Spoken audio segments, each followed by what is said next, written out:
یونس چلے گئے. کون سا پہاڑ؟ آپ بھی تو حج کرا ہے. کون سا پہاڑ ہے؟ ہاں سبحان اللہ، مشہور پہاڑ ہے جبل احد. مدینہ طیبہ میں ایک پہاڑ ہے، اس کا نام احد. جبل مانے پہاڑ، جبل احد یہ تسمیہ ہے تمہارا. احد پہاڑ مدینہ شریف میں ہے. اس پہاڑ کی خصوصیت کیا ہے؟ حدیث میں آیا ہے.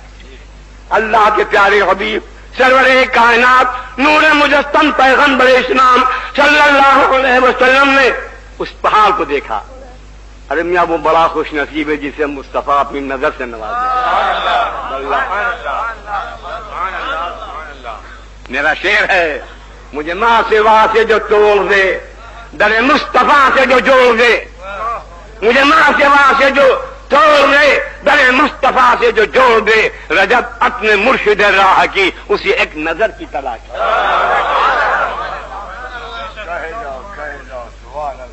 عرض کیا میں نے، کسی بزم میں نہیں لگتا دل، کسی اور در کی تلاش ہے. جہاں میری روح کو ہو سکوں اسی پاک گھر کی تلاش. کوئی ذرہ رہے مصطفیٰ مجھے جائے مل میرے اے خدا، جسے رکھ لوں دیدے دل میں اسی ایک گوہر کی تلاش. اور آمین کہیے. میرے رب یہ عمر دراز ہو، میں ہوں اور راہ حجاز ہو، جسے چومتے ہی میں جاؤں مر اسی سنگ در کی. مدینہ شریف میں مرنے کی تمنا ہے. تم کیا ہمیں مارو گے؟ تم نے چیلنج دیا ہے کہ اب تم نہیں آ سکتے. اب دیکھیں گے. خدا سے دعا کرتا ہوں تمہیں کو اللہ اٹھا لے. اے خط بھیجنے والوں، تمہاری موت آ جائے اگر تمہاری نصیب میں ہدایت نہ ہو. پہلی دعا تجھے ہے کہ اللہ تم کو ہدایت دے، اور اگر ہدایت تمہارے نصیب میں نہیں ہے تو اللہ تم کو موت دے دے. کسی خوشی کو تم نہ دیکھ سکو، تمہاری موت آ جائے. یا غوث کرم فرما دیجئے، ایک دشمن پر دعا فرما دیجئے کہ ہدایت پا جائے یا قہر الہی نازل ہو جائے. حدیث رسول اللہ ہے صلی اللہ علیہ وآلہ وبارک وسلم. مصطفیٰ نے احد پہاڑ کو دیکھا، فرمایا ھذا جبل یحبنا ونحبہ. بولیے ہے حدیث، بولو عالموں حدیث ہے. اب ان مردودوں سے کہنا کہ رجب علی کی پڑھی ہوئی حدیث کو تم انکار کرتے ہو. میں نے کچھ دن کہا تھا بلا لاؤ، کہیں چلے آؤ، چھانٹ چلے آؤ، اور میں اس کے سامنے اشرف علی تھانوی کی عبارت پیش کروں کفر ہے کہ نہیں. میں ثابت کر دوں کہ کفر ہے، تم ثابت کراؤ کہ نہیں کفر نہیں ہے. ہو جائے. ہم بلا لیں اپنے علماء کو، تم بلا لو اپنے مولویوں کو، اسی ناسک میں پھر آل انڈیا مناظرے ہو جائے. سبحان اللہ، سبحان اللہ، سبحان اللہ. تم ہمیں سمجھتے ہو ناسک والے ہم کو ہمارا پالن پوشن کرتے ہیں، تمہیں ہوش نہیں ہے. ہندوستان کے ہر صوبے سے ہمارا تعلق ہے. تم کیا جانو، مفتی اعظم قبلہ نے مجھ کو ایک ایک صوبے میں پہنچا دیا ہے اور خود اپنے ساتھ لے گئے ہیں. مفتی اعظم کے حکم سے ناسک آیا. حسن محمد خطیب مرحوم کے چہلم میں جب سے آنے کا سلسلہ مفتی اعظم کے حکم سے ہوا ہے. تم چاہتے میں نہ ہوں. آج مفتی اعظم کی روح مبارک قبر میں تم سے ناخوش ہوگی. تم کیسے سنی ہو؟ رجب علی جیسے پرانے خادم کو تم کہتے ہو نہ ہو. تم ہی نہ رہو گے تو ٹھیک انشاءاللہ. ہاں تمہارا ہی خاتمہ ہو جائے گا انشاءاللہ. میرے نبی کیا کہہ رہے ہو؟ کوئی صاحب بولے بولے ہوں تو پکڑ لاؤ یہاں صاحب بات. میرے حضور نبی اکرم تاجدار مدینہ صلی اللہ علیہ وسلم نے جبل احد کو دیکھا اور فرمایا ھذا جبل یحبنا ونحبہ. یہ پہاڑ ہم سے محبت کرتا ہے اور ہم اس پہاڑ سے محبت فرماتے ہیں. حدیث ہے پہاڑ سے سرکار محبت فرماتے ہیں اور نتیجہ یہ ہوگا کہ جنت کے دروازے پر اس پہاڑ کو مقام ملے گا.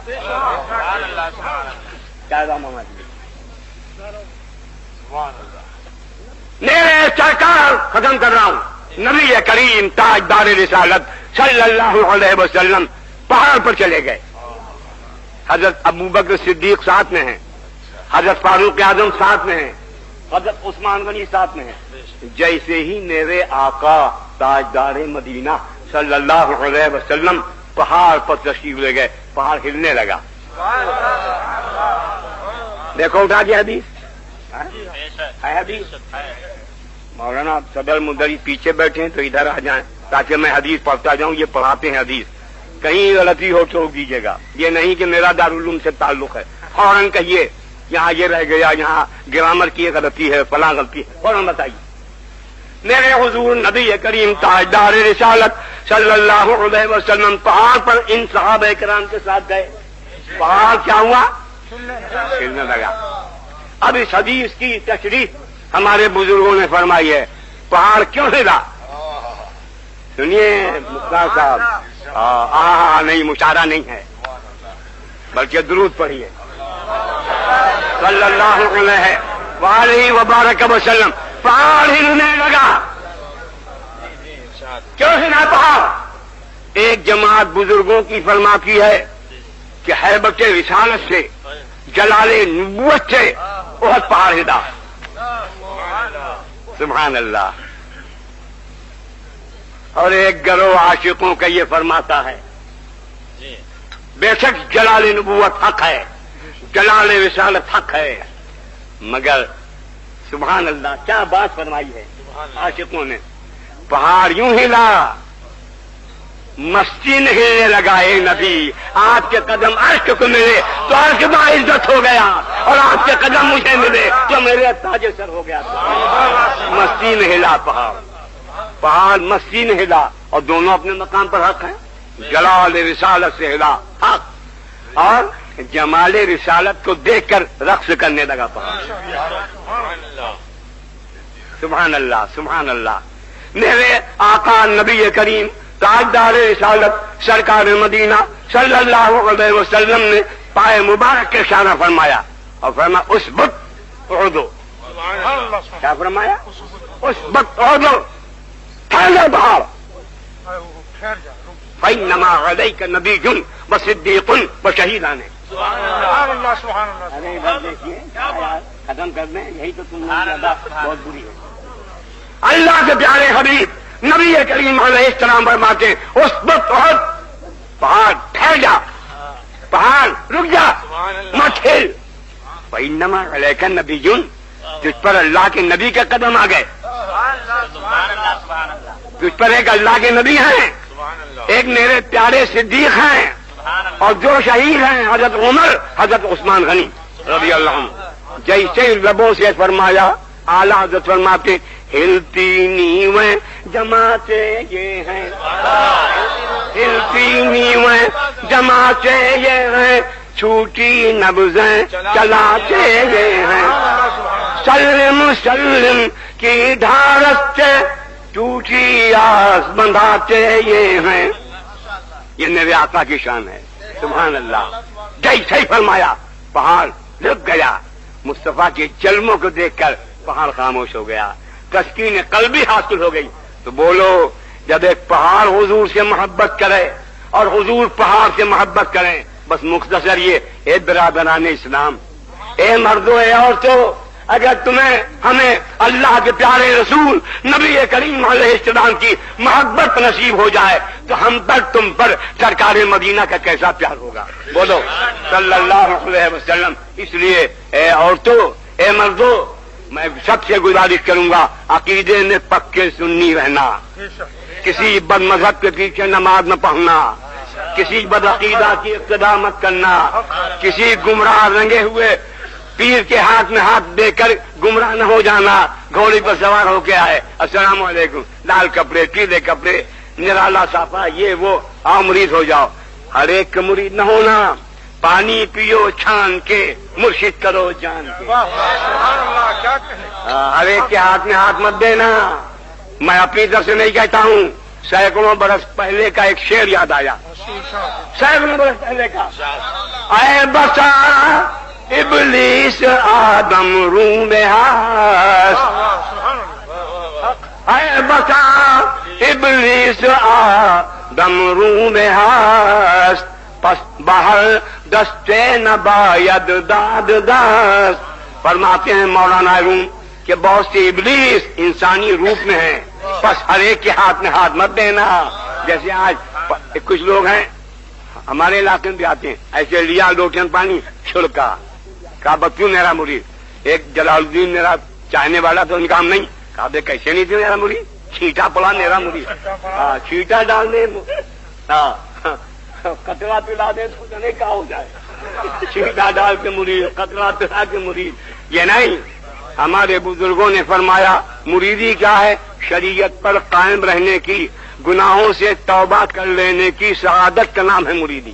بس اپنے گناہوں سے توبہ کر لینا، نماز روزے کی پابندی کر عہد کرنا، ایک بزرگ کے ہاتھ میں ہاتھ دے کر عقیدہ اہل سنت پر قائم رہنے، نماز پڑھنے، اچھے کام کرنے کا وعدہ کر لینا، یہ ہے مریدی. مرید کا نام نہیں ہے بجی ڈھولک اور پیر صاحب ناچے اور انگلی اٹھائی ہو کرنے لگے. ہم نے کہا انگلی کیا اٹھاتے ہو؟ ارے بھائی انگلی اوپر کیا اٹھاتے ہو؟ یہ کیا تم کو نظر آیا؟ ڈھول پہ نظر آیا؟ ڈھول پہ نظر نہیں آتا ہے، قرآن میں نظر آتا ہے. حدیث پڑھو تب جلوہ نظر آئے گا. قرآن پڑھا جائے تو میاں کو جھومے نہیں، میاں سمٹے بیٹھے ہیں، حقہ پی رہے ہیں، بیڑی پی رہے ہیں، اور ڈھول پہ پڑا ہاتھ تو میاں جھومنے لگے. نہ جانے کیا دیکھا. یہ حال نہیں، بدحالی ہے. قرآن پڑھو، حدیث پڑھو، نماز پڑھو، روزہ رکھو، زکات دو. عورتیں گویا اپنے شوہروں کی فرما بردار رہیں، عورتیں مہمانوں سے بددل نہ ہو. کوئی آ جائے تو نہیں کہ کہاں سے کہاں آ گئے. ایک حدیث سنا کے ختم کرتا ہوں. اللہ کے پیارے حبیب نبی کریم علیہ السلام عورتوں کے گروہ پر گزرے، اور حضور نبی اکرم تاجدار مدینہ صلی اللہ علیہ وسلم نے فرمایا، اے یا معاشرہ، اے عورتوں کے گروہ، اریتکن اکثر اہل النار. بخاری شریف کی حدیث ہے. ہم کو جو پڑھے ہوئے سن 40 میں گئے تھے تو 53 سال ہو گئے. 53 سال پہلے میں نے پڑھا تو کتاب کا نام نہیں آتا. مولانا فرما کے بخاری میں حدیث ہے، اریتکن اکثر اہل النار. اور سن لے کان کھول کے، حضور نبی کریم علیہ السلام نے فرمایا، اے عورتوں کے گروہ، جہنم میں تمہاری تعداد میں نے زیادہ دیکھی. تو عورتوں نے کہا یا رسول اللہ یہ کیسے کہ جہنم میں ہم سب سے زیادہ؟ تو فرمایا ارے سن لو نہ تو عورتوں کی حمایت ہم نہیں کرتے. اریتکن اکثر اہل النار، اے عورتوں جہنم میں تمہاری تعداد زیادہ. تکفرن العشیر وتکثرن اللعان، تم اپنے شوہروں کی نافرمانی کرتی ہو. شوہر کہے کچھ تم اس کا ادب نہیں کرتی ہو، جہنم میں تمہاری تعداد زیادہ ہے. معلوم ہوا کہ جو عورت اپنے شوہر کا ادب نہ کرے گی، لاکھ تقویٰ اللہ اللہ کرو، چاہے شبینہ کرو، اور چاہے ختم خواجگان پڑھو، اور چاہے تم سوالات کا ختم کرو، مگر تمہاری بخشش نہ ہوگی الا بما شاء ربی. تمہاری مغفرت نہ ہوگی جب تک تم اپنے شوہر سے معافی نہ مانگو گی اور گستاخی سے بعد نہ ہوگی. تکفرن العشیرہ.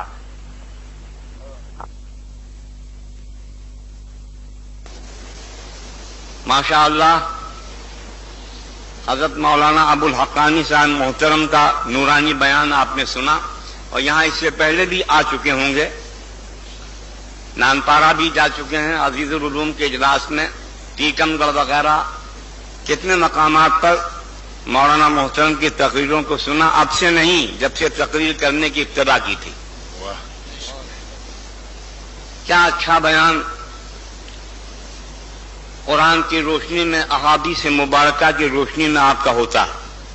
مسلمانوں کو چاہیے، سنی بھائیوں کو چاہیے کہ اپنے اجلاس میں ایسے ذمہ دار علماء کو بلایا کریں. کتنے ایسے ہیں جن کے نام کے آگے مولانا، عالم، علامہ لگا ہوا ہے، لیکن وہ عالم نہیں ہیں، انہوں نے نظام بھی نہ پڑھی ہوگی، گلستان بوستان کو شاید ہاتھ بھی نہ لگایا ہو. مگر ابھی دنیا میں جہالت کا دور دورہ ہے.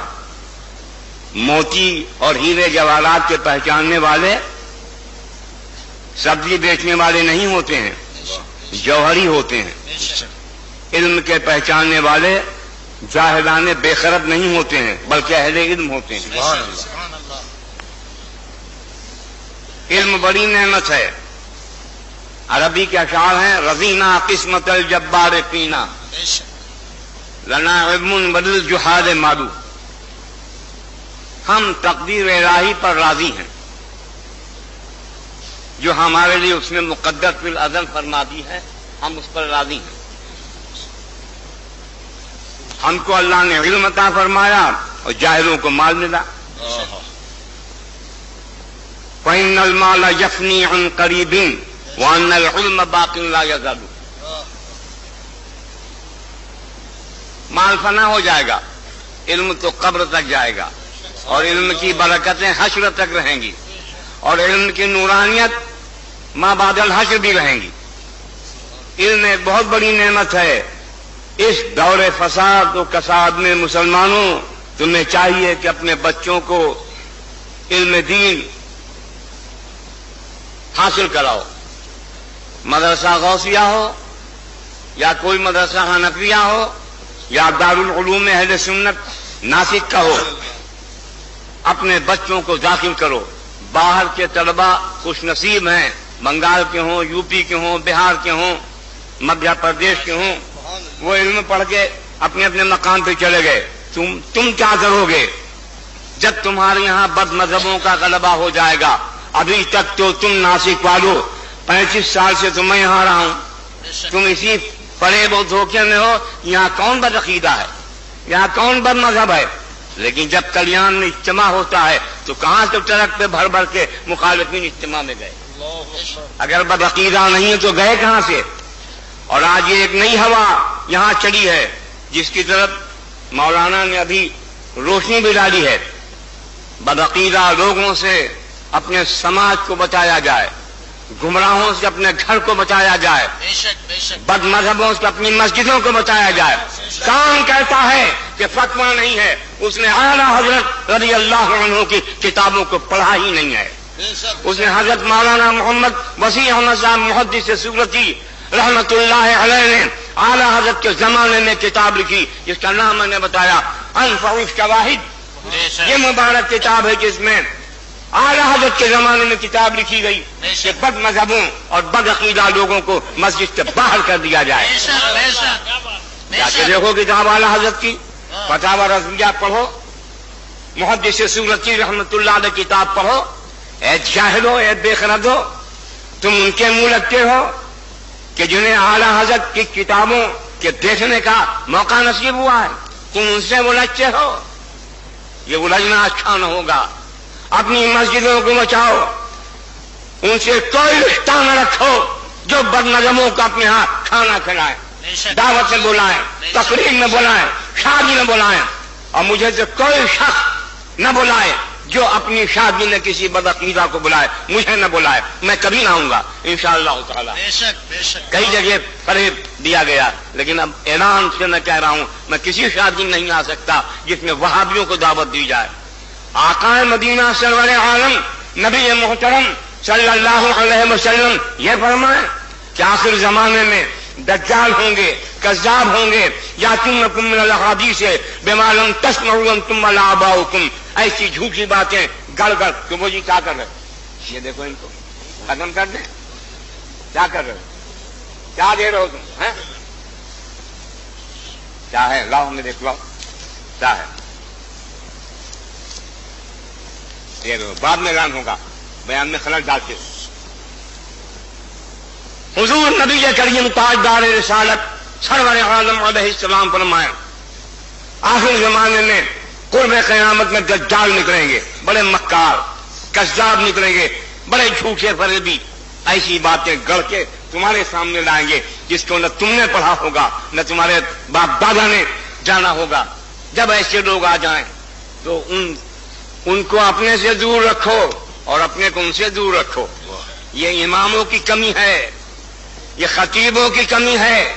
جو امام ایسا کرتے ہوں کہ میٹھے میٹھے واز کہتے ہوں نماز پڑھو نماز پڑھو، مگر وہابی کا رد نہ کرتے ہوں، یہ ان کی خامی ہے۔ نماز کے لیے تو سنی علماء بھی کہتے ہیں، نماز کے لیے تو وہابی بھی کہتے ہیں، تو ایک جاہل آدمی کہے گا میاں نماز کی بات یہ بھی کہتے ہیں، نماز کی بات وہ بھی کہتے ہیں، تو کیوں نہ ان کی طرف چل جائیں؟ نماز صحیح ہے مگر روح نماز عشق مصطفیٰ، صلی اللہ علیہ وآلہ وبارک وسلم نماز یقیناً مسلمان نماز پڑھیں مگر نماز کے معلم میرے مصطفیٰ ہیں. قرآن میں فرمایا جاتا ہے وَتُعَزِّرُوهُ وَتُوَقِّرُوهُ وَتُسَبِّحُوهُ بُكْرَةً وَأَصِيلًا. پہلے نبی کی تعظیم کے لیے حکم ہے, نبی کی توقیر کے لیے حکم ہے, پھر تسبیح خدا پڑھنے کو. شرع عالم نبی کریم علیہ السلام کی تعظیم مقدم ہے, اس کے بعد عبادت کی جائے. اگر تعظیم نبی نہیں ہے نماز منہ پہ ماری جائے گی. قرآن فرماتا ہے عاملۃ ناصبۃ تصلیٰ نارا حامیۃ تسقیٰ من عین آنیہ.